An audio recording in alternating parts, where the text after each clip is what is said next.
Allah Subhanahu Taala memanggil orang yang mati biasa-biasa itu untuk masuk ke dalam syurga terlebih dahulu. Assalamualaikum warahmatullahi wabarakatuh.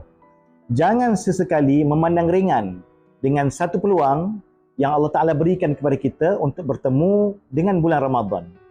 Ada satu kisah yang sangat masyhur yang dialami oleh salah seorang daripada sahabat Nabi SAW, iaitu Talhah bin Ubaidillah.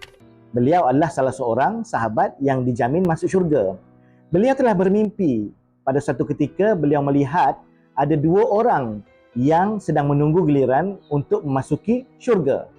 Salah seorang daripadanya ialah yang mati syahid dan seorang lagi ialah yang mati biasa-biasa tetapi setahun lebih lewat kematiannya. Apa yang mengejutkan ialah Allah SWT memanggil orang yang mati biasa-biasa itu untuk masuk ke dalam syurga terlebih dahulu. Perkara ini diajukan kepada baginda Nabi SAW dan apa jawapan Nabi?